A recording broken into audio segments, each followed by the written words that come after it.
인생길 힘겨운 오늘도 예수 내 마음 아시네.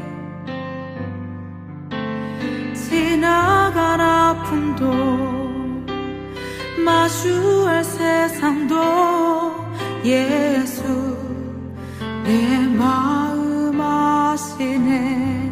고단한 인생길 고단한 인생길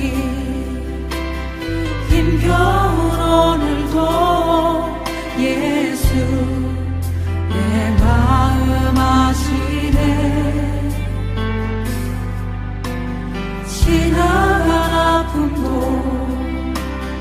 마주할 세상도 예수 내 마음 아시네. 믿음의 눈 들어 주를 보리. 이 또한 지나가리라. 주어진 내 삶의 시간 속에 주의 뜻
사랑의 하나님 감사합니다. 오늘도 중고등부 친구들을 주님의 전으로 불러 모아주시고 마음을 다해 예배드리게 하심을 감사합니다.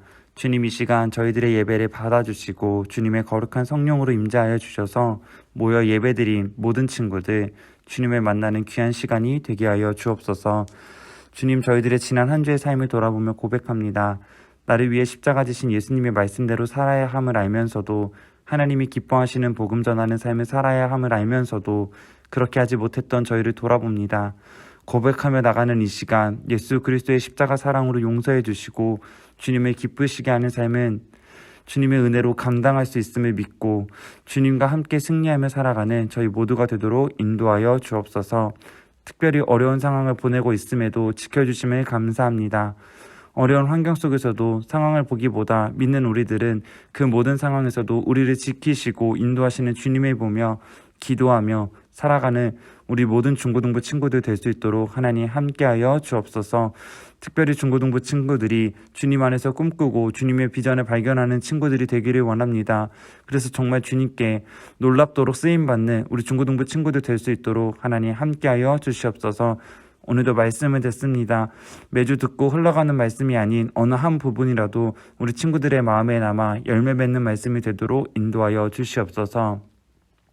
오늘도 저희 예배를 기쁘게 받으시 예수님의 이름으로 기도드립니다. 아멘. 전능하사 천지를 만드신 하나님 아버지를 내가 믿사오며 그 외아들 우리 주 예수 그리스도를 믿사오니 이는 성령으로 잉태하사 동정녀 마리아에게 나시고 본디오 빌라도에게 고난을 받으사 십자가에 못 박혀 죽으시고 장사한 지 사흘 만에 죽은 자 가운데서 다시 살아나시며 하늘에 오르사 전능하신 하나님 우편에 앉아 계시다가 저리로서 산 자와 죽은 자를 심판하러 오시리라. 성령을 믿사오며 거룩한 공회와 성도가 서로 교통하는 것과 죄를 사하여 주시는 것과 몸이 다시 사는 것과 영원히 사는 것을 믿사옵나이다. 아멘.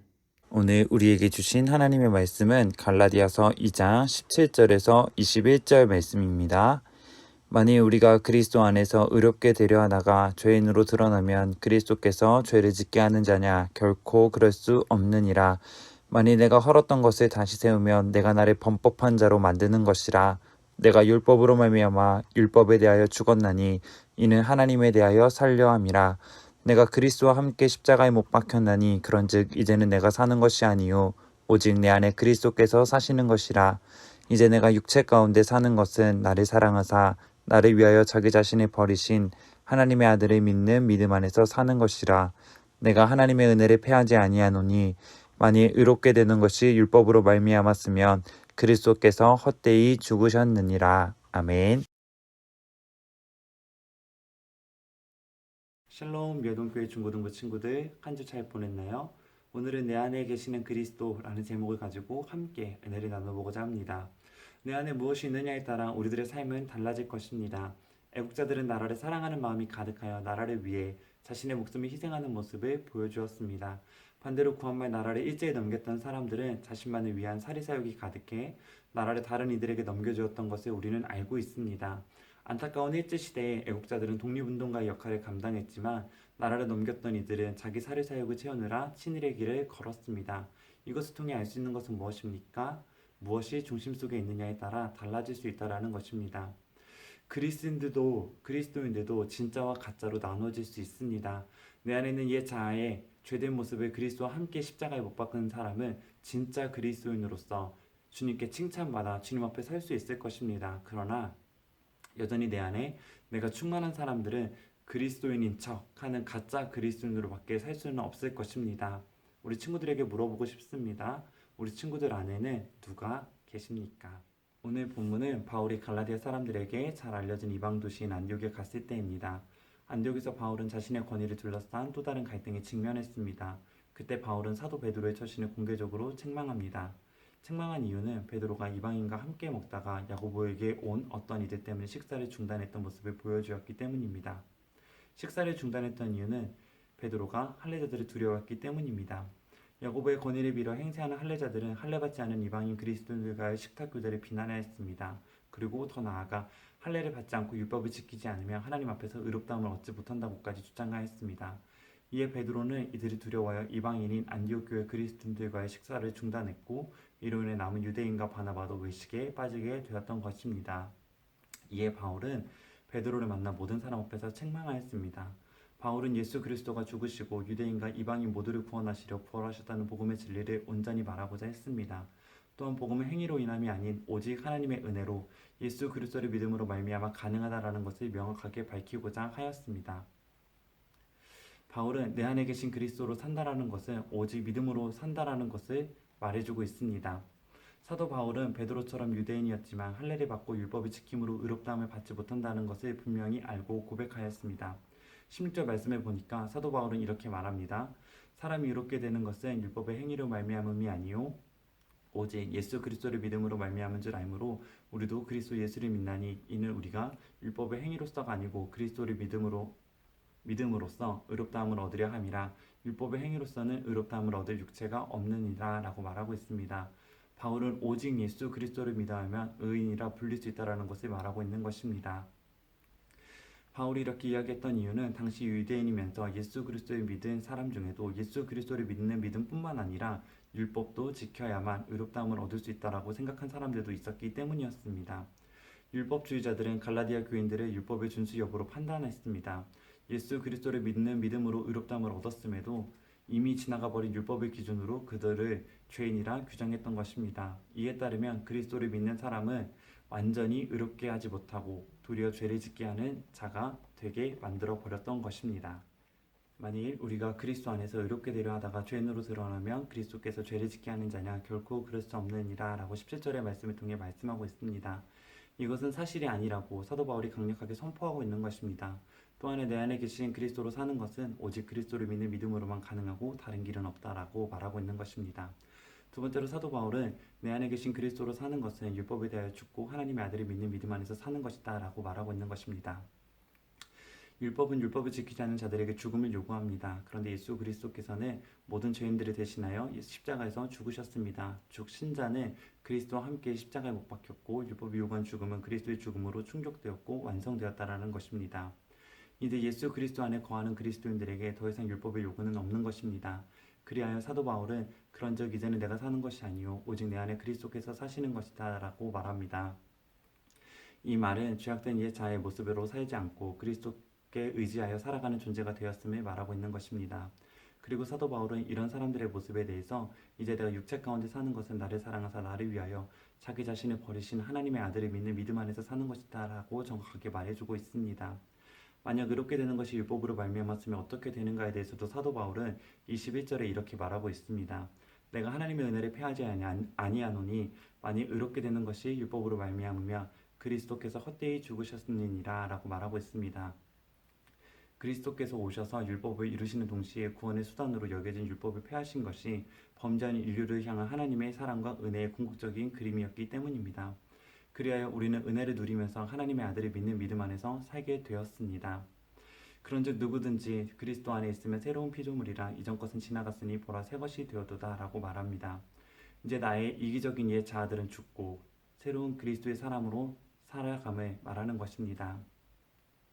우리는 이제 내 생각과 내 뜻대로 살아가는 사람이 아닙니다. 예수 그리스도를 믿음으로 우리는 그 은혜로 구원받은 우리는 그리스도의 뜻대로 살아가야만 하는 사람들이 되었습니다.